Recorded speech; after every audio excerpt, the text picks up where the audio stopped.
முத்துவும் மீனாவும் அந்த வீட்டுக்காக பாடுபட்டு பணத்தை இழந்தாலும் கஷ்டப்பட்டு எப்படியும் சிந்தாமணி தான் பண்ணா அப்படிங்கிறத தெரிஞ்சுட்டு பணத்தையும் சம்பாரிச்ச பணத்தை விடலைங்க, எடுத்துடுறாங்க. எடுத்துட்டு அதுக்கப்புறம் நாளைக்கு போய் கண்டிப்பாக இந்த பணத்தை கொண்டு போய் ஏலம் எடுக்க விடாமல் பண்ணிடணும் அப்படின்னு பிளான் பண்ணிட்டு இருக்காங்க. இப்போ செல்வம் என்ன பண்ணுறாங்க, இல்லைப்பா இப்போ என்ன பண்ணலான்னு பிளானில் இருக்கிற அப்படிங்கல, என்ன பண்ணுறதா ஒன்றும் புரியலையே, எப்படி என்ன பண்ணுறது, அந்த அந்த சிந்தாமணிக்கிட்ட நம்ம ஆள் ஒரு நாள் போனால் கரெக்டாக இருக்கும், என்ன செல்வம் பண்ணுறது அப்படிங்கல, இங்கே பாரு அப்படிங்கல, அங்கே இருக்கவங்க என்னை பற்றி சிந்தாமணிக்கெலாம் தெரியாது, நான் அவகிட்ட வேலைக்கு போட்டா அப்படிங்கிறாங்க. எப்படி போறது, எப்படி போறதா, வாங்க இந்த ஐடியா பண்ணுவோம் அப்படின்னு சொல்லிட்டு கார் எடுத்துட்டு போறாங்க. சிந்தாமணி எங்க போறா வாராங்கிற பார்த்துட்டு கரெக்டா என்ன பண்றாங்க, சிந்தாமணியை ஒரு ஒரு சின்னதா லைட்டா அப்படி தட்டி விட்டு போக அப்படியே கத்துறாங்க, அப்படியே துடிக்கிறாங்களா. அப்ப கரெக்டா அந்த செல்வத்தோட ஃப்ரெண்டு ஒருத்தர் ஓடி வந்து, அட பாவீங்களா ஏன்டா அப்படி பண்ணீங்க அப்படின்ட்டு, மேடம் மேடம் என்னாச்சு மேடம் அப்படிங்கல, தள்ளிட்டு போயிட்டான், கால் வலிக்குதே கை வலிக்குதே, யாருமே இல்லையா துணைக்கு, யாரும் இல்லை, இல்லை இவங்கிட்ட போயிட்டாங்க ஜாமான் வாங்குறதுக்கு, நான் மட்டும் தனியா நின்றுட்டு இருந்தேன், அம்மா எனக்கு வலிக்குதே அப்படிங்கல, கவலைப்படாதீங்க மேடம் நான் இருக்கேன் அப்படின்னு சொல்லிட்டு தூக்கி வண்டியில் போட்டுக்கிட்டு வேகமாக கொண்டு போய் ஆஸ்பத்திரியில் சேர்க்குறாங்க. மேடம் மேடம் சார் சார் அப்படி அங்கே இருக்கவங்கட்டலாம் எங்கள் மேடத்தை பாருங்களேன், அவங்களுக்கு பாவங்க அப்படின்னு சொல்லிட்டு கெஞ்சுறாரு, அழுகுறாரு. அதையெல்லாம் பார்த்தோன்னே சிந்தாமணிக்கு மனசுக்கு சந்தோஷமா இருக்கு, நல்ல பையனா இருக்கானே அப்படின்னுட்டு, கையெல்லாம் பாருங்க ரொம்ப கிராச் ஆகி ரத்தம் வருது அப்படிங்கிறாங்க. ரத்தம் வருதா, நான் வேணா ரத்தம் கொடுக்கட்டா அப்படிங்கிறாங்க. சார் இதுக்கெல்லாம் ரத்தம் தேவையில்லை சார், என்ன இவ்வளோ அக்கறையா இருக்கீங்க, ஏங்க ஒரு உயிருக்கு ஒரு ஆபத்துனா ஒரு மனுஷன் பதறது தப்பாங்க, நான் இயற்கையிலே கொஞ்சம் நல்லா உதவி பண்ணுவேங்க அதுதான் அப்படின்னு சொல்ல, அட போங்கய்யா நீங்க வேற அப்படின்னு சின்னதாக ஒரு மருந்தை வச்சு விட்டு கட்டு போட்டுட்டு கிளம்புங்க ஒன்றும் இல்லை அப்படிங்கிறாங்க. அப்படியே வெளியே வந்தோன்னே, மேடம் உங்களுக்கு ஒன்றும் இல்லையே, நீ மேடம் மேடம் என்னை சொல்றியே, நீ மேடம் கூப்பிட்ற மாதிரி நான் என்ன அப்படியா தெரியுறேன், என்ன மேடம் உங்கள் கெத்து என்ன, உங்கள் கம்பீரம் என்ன, உங்கள் தலையில் இருக்க அந்த மல்லிகைப்பூ அழகு என்ன, நீங்கள் சூப்பர் மேடம், அதனால உங்களை பார்த்தா மேடம் தான் சொல்லணும்னு தோணுது, என்னை எல்லாரும் அக்கான்னு தான் சொல்லுவாங்க, நீ மேடம் சொல்கிற, எனக்கு என்னமோ நீங்கள் அவ்வளோ ஒரு ஹையாக இருக்கீங்க மேடம், நீங்களாம் எம்எல்ஏ எலெக்ஷனுக்கு நிற்கணும் அப்படி சொல்ல, அப்படியா நீ என் கூட நிற்கணும்ப்பா எனக்கு ரொம்ப பெருமையாக இருக்குது, அப்படிங்களா மேடம், எனக்கும் வேலை இல்லாமல் கஷ்டப்பட்டுக்கிட்டு தான் இருக்கேன் மேடம், சின்ன சின்னதாக மூட்டை தூக்குறதும் அங்கங்கேன்னு அந்த மாதிரி வேலை தான் பார்க்குறேன், நீ ஏன் அப்படி பண்ணுற, என் கூட இந்த அக்கா கூட துணையாக இருந்துறேன் மேடம், சூப்பர் மேடம் அப்படிங்கிறாங்க. சரிவா நம்ம இடத்துக்கே போகலாம் அப்படின்னு கூப்பிட்டு போகிறாங்களா. யாருக்கா இது, என்னை காப்பாற்றினடா, இந்தோ காயம்பெல்லாம் பட்டு கிடக்குறேன்ல அதை காப்பாற்றின இந்த தம்பி தான் அப்படின்னு சொன்னேன். அப்படியாப்பா, அண்ணே வணக்கண்ணே, அண்ணே வணக்கண்ணே எல்லாருக்கும் வணக்கம் சொல்கிறாங்க. என்னப்பா நீ ரஜினிகாந்த் மாதிரி எல்லாருக்கும் வணக்கம் வைக்கிற, என்னென்ன பண்ணுறது, நாங்கள் ஏழை என்ன அப்படிங்கிறாங்க. ஏதோ கிடைக்கிற வேலையை வயிற்று பொழப்புக்கு நான் சாப்பிட்டுட்டு இருந்திருக்கேன் அப்படின்னு சொல்ல, நீ எவ்வளோ கெத்தாக இருக்கிறையா உனக்கு, ஏன்பா நாளைக்கு நம்ம ஆளுங்க 5-6 பேர் இங்கே ஏலம் எடுக்க வர்றீங்க, இவனுக்கு வேலை கொடுக்குறேன், ஏவா நீ வந்து சேர்ந்தா உனக்கு சூப்பர் ஒரு வேலை கிடச்சிருக்கு அப்படின்ட்டு என்ன பண்ணுறாங்க, அந்த வாங்கி வச்சிருக்க ட்ரெஸ்ஸை போட வைக்கிறாங்க. டேய் சூப்பராக இருக்கடா அப்படின்ட்டு, இந்த பெட்டியில் பணம் இருக்குது, இதில் 40 லட்ச ரூபா இருக்குது, போயிட்டு ஏலம் எடுக்கல நீ தான் எடுக்கணும் அப்படி சொல்ல, மேடம் என்ன மேடம் வேலை சூப்பர் வேலையாக இருக்கே, எங்கே மேடம் வரணும் அப்படிங்கிறாங்க. ஒன்றும் தெரியாத மாதிரி நடிக்குதுங்க. இடத்தெல்லாம் சொல்லிடுறாங்க, முடிச்சிடுறாங்க. அப்புறமா தெரியாமல் முத்துக்கு கால் பண்ணி, அண்ணே செட் ஆகிட்டேன், அந்த பொம்பளை சரியான லூஸு, டேய் பார்த்துருடா அங்கங்கே கேமரா வச்சுருக்கோம், ஐயோ சரிங்கண்ணே அப்படின்னு சொல்லிட்டு கரெக்டாக அங்கே தாங்க வச்சுருக்கு, ஒரு நூல் எல்லையில் தப்பிச்சேன் தனியாங்கிறது கொஞ்சம் ஒதுங்கி பேசிட்டாரு. இப்போ பார்த்தா சரின்னு சொல்லி சைலண்டாக இருக்காங்க. இவங்களும் பணத்தை ரெடி பண்ணிவிட்டு வேகமாக இங்கே வராங்க. ஏன்னா எப்படித்தான் இருந்தாலும் அவள் தான் கூட வாங்குவா அப்படிங்கிறது தெரியுது. இவங்களுக்கு பாதி பணம் தான் கிடச்சிருக்கு, முத்துக்கு மீனாவுக்கும் மீதி பணத்துக்கு என்ன பண்ண தெரியாமல் அலைஞ்சிட்டு இருக்காங்க. ஆனால் கைக்கு கிடைச்சிருதுங்க. கிடைச்சிட்டு இங்கே வர்றதுக்குள்ளே ஏலம் முடிஞ்சிருது. அதாவது முத்து செட் பண்ண ஆள் தான் வாங்கிடுறாங்க. முத்து மீனா வர்றாங்களா, என்ன முத்து மீனா என்கிட்ட ஜெயிக்கலான்னு பார்த்தீங்களா எப்படி அப்படின்னு சொல்ல, ஆள் தான் எடுத்துப்பான்னு எனக்கு தெரியும் அப்படிங்கல கை தட்டி சிரிக்கிறாங்க. இனிமே எனக்கு தான் அது எல்லாமே எனக்கு தான் அப்படின்னு ஜாலியாக சிரிக்க விஜயா பார்க்குது. என்னடா போச்சா, ஏண்டா முத்து, மீனா சொன்னீங்களே நாங்கள் இருக்கிற வரைக்கும் உங்களை வீதியில் விட மாட்டோம், நான் இருக்கேம்மா, மனோஜ் தான் அவனை விட்டுட்டான் நான் விட மாட்டேன்னு சொன்னியேடா, அவனாவது இப்படி வீரவசனம் பேசலை, ஆனால் நீ பேசி என்னை கவுத்துட்டியே, போச்சேங்கிற அண்ணாமலை நெஞ்சில் அடிச்சுக்கிறாரு. ஏன்பா அடிச்சுக்கிறீங்க, இருங்கப்பா அந்த பத்திரம் நம்ம கைக்கு கண்டிப்பாக வரும், கவலைப்படாமல் இருங்க அப்படின்னு சொல்ல, பார்த்தீங்கன்னா பணத்தை கொண்டே கொடுத்துட்றாங்க. கொடுத்துட்டு பத்திரத்தை வாங்குறாங்க. அந்த வீடு இனிமேல் உங்களுக்கு தான் அப்படின்னு சொல்ல பத்திரத்தை வாங்கிடுறாரு. சிந்தாமணி கொஞ்சம் தள்ளி நிக்குது.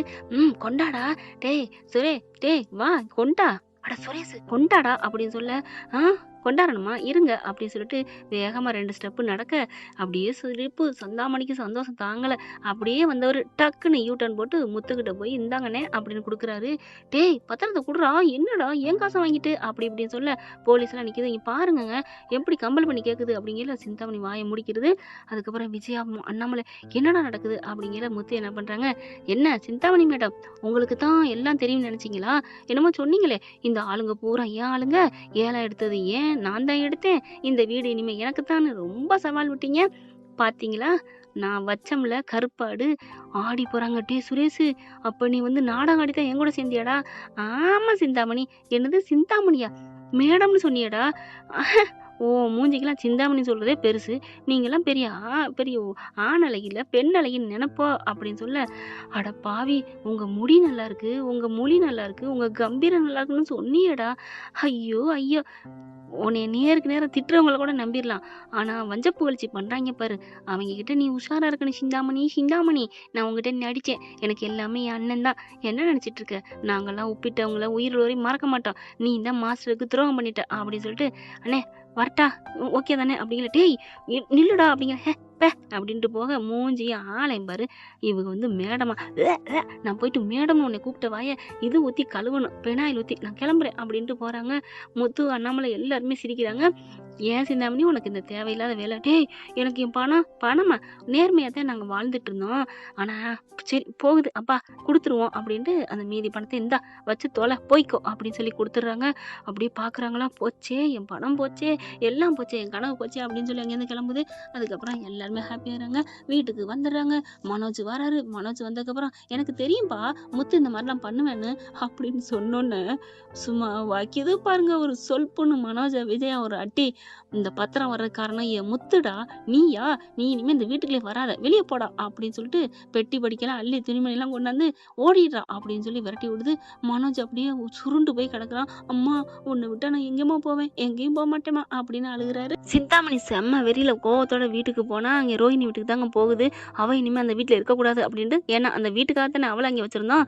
போன கையோட பார்த்தா ஆண்டி ஆண்டி என்ன ஆண்டி ஆச்சு, வீடு வாங்கிட்டீங்களா, கிழிச்சிங்க, என்னடி பேசிட்டு இருக்கீங்க, கிளம்பு வீட்டை விட்டு அப்படிங்கிற. ஆண்டி என்ன ஆண்டி போக சொல்றீங்க, என்ன ஒன்னா ஆண்டி போச்சேன்னா நீ எதுக்கிட்டு இங்கே இருக்கணும், ஆண்டி நான் இங்கே இருக்கணும் நீங்க தானே சொன்னீங்க, இங்க பார் நான் சொன்னேன் இல்லைங்களே, ஆனா கிளம்பு கிளம்பு, அந்த வீடே இல்லைன்னு ஆச்சு, அப்புறம் நீ எதுக்கு ஆண்டி, அப்ப அந்த வீட்டுக்காக தான் என்ன வச்சிருந்தீங்களா? ஆமாடி அந்த வீட்டுக்காக ஒன்றை வச்சு ஏதாவது பண்ணலான்னு பார்த்தேன், இப்போ அந்த வீடே இல்லைன்னு ஆச்சு, கிளம்பு கிளம்பு மரியாதை கிளம்பு, உன் பிள்ளைய கூட்டிட்டு மாத்தால கூட்டிட்டு கிளம்பு அப்படிங்கல.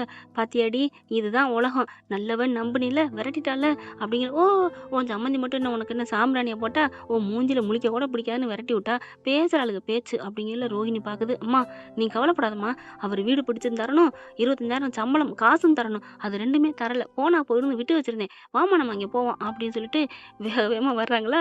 இங்கே மனோஜை இங்கே வெளியே தள்ளிப்பட்டு கிடக்குறாரா, இங்கே ரோஹிணி புள்ள அம்மாக்காரி 3 பேர் வந்து நிற்க, மனோஜ் வந்து அப்படியே அந்த ரோஹிணி காலில் தாங்க போய் விழுகிறாரு. நிமிந்து பார்க்குறாரு, ரோஹிணி அம்மா என்ன தள்ளி விட்டுருச்சு அப்படிங்கல. ரோஹிணி பார்க்குதா, என்ன அப்படின்னு பார்க்குறாங்க. ஏய் நீ எதுக்கு நீங்கள் வந்த அப்படின்னு விஜயா வர. அப்படி பார்க்குறாங்க, என்ன மனோஜ் 25,000 காசு தரணும், வீடு பிடிச்சி கொடுக்கணும்ல, என்ன அந்த சிந்தாமணி விரட்டி விட்டுருச்சு. அதான் நான் பார்த்தேன், உன்னை இத்தனை நாள் அவள் தான் பாதுகாப்பு கொடுத்து வச்சிருந்தாளா? ஆமா உன்னை வச்சு ஏதாவது பண்ணணும்னு நினைச்சிருப்பா, அதனால விரட்டி விட்டாலோ அப்படின்னு என் முத்துவும் விஜயா ஒன்னா சொல்ல, அப்படியே எல்லாரும் பார்க்குறாங்க, என்னடா 2 பேரும் ஒரே மாதிரி சொல்றாங்களே அப்படின்ட்டு. இப்போ ரோஹிணி கேட்குது, நான் பணம் வாங்கிட்டு போகலான்னு வந்தேன், அட போ ரோஹிணி, நானே 10 பைசாக்கு பின்னி இல்லாமல் விரட்டி விட்டாங்க, எங்கே போகிறதுன்னு தெரியாமல் இருக்கேன், அப்போ ஷோரூம் போவோம் வா அப்படிங்கல. என்னது ஷோரூமா, அது என் புருஷன் விட்டு போனேன்னா காலை அவ்வளோதான் நான் சொல்லுவேன், கிளம்புங்க எல்லாரும் அப்படி சொல்ல. ரோஹிணி இப்போ நான் எங்கே போகிறது? ஆமாம் மனோஜ் வீடு வாசம் எதுவுமே இல்லையே, வேணாம் நம்ம கிராமத்துக்கு போயிடுவோமா? ஐயய்யா கிராமமா, நான் வரலப்பா சாமி அப்படின்னு சொல்லிட்டு, நான் எங்கேயோ ஒரு பார்க்கில் போய் கூட இருந்துக்கிறேன், உங்கூடலாம் வரல, நீ கிளம்பு அப்படின்னு சொல்லிட்டு, நீ போடி அப்படிங்கிற. மனோஜ் கையை பிடிச்சி ரோஹிணி இழுக்குது, எங்கேயோ போய் தொலைங்க, எனக்கு இவன் பிள்ளையே இல்லை அப்படின்னு விஜயா அடிச்சு பேசுறது. முத்து அண்ணாமலை எல்லாரும் ஆச்சரியப்பட்டு போறாங்க, வா நீங்களா அப்படி பேசுறது அப்படின்னுட்டு. அதே நேரம் ரவியும் ஸ்ருதியும் வராங்க. இவங்க 4 பேரும் வெளில போற பார்த்துட்டு, ஆண்டி என்ன நடக்குது, நான் வாழ்த்து சொல்லலான்னு வந்தா ரொம்ப ரொம்ப சந்தோஷமான நியூஸ் வெளில போயிட்டு இருக்கு, என்ன அப்படிங்கிற. நடந்ததை சொல்ல, சூப்பர் ஆண்டி சூப்பர், இதுதான் இப்பதான் நீங்க சூப்பர் அப்படின்னு சொல்ல. என்னதான் இருந்தாலும் புள்ள மேல நினைப்பா இருக்கு, மனோஜ் ஞாபகம் வந்துட்டு வந்துகிட்டே இருக்கே அப்படி சொல்ல, அவன் எங்கேயும் போமாட்டான். கொஞ்ச நேரத்துல திரும்பி வந்து நிப்பான். நீங்க ஏம்மா பயப்படுறீங்க அப்படின்னு முத்து சொல்ல, அதே மாதிரி ரோட்டுக்கு போன கையோட, நீ கிளம்பு ரோகிணி, நான்லாம் உன் கூட வரல. ப்ளீஸ் மனோஜ், நான் உன்னை காப்பாத்துறேன். ஐயையோ, நான் யாரை நம்பியும் வரமாட்டேன். என்னதான் இருந்தாலும் என்னை எம்புட்டு அடிச்சாலும் வச்சாலும் எங்க அம்மா மாதிரி எனக்கு கஞ்சி ஊத்த முடியாது. நான் வேலைக்கே பாட்டி என்னை தாங்குவாங்க. நீ போ, நீ என்னை திட்டிக்கிட்டே இருப்ப ஏதாவது ஒண்ணுன்னா அப்படின்னு சொல்லிட்டு ரோஹிணி அனுப்பி விட்டாரு. சீ போடா, உன்னை நம்பி நான் வந்தேன் பாரு அப்படின்னு. அம்மா நம்ம ஊருக்கு போவோமா அப்படின்னு இவங்க கிளம்பி போறாங்க. இப்போ மனோஜ் நின்றுட்டு இருக்கான். நம்ம எங்க போறது?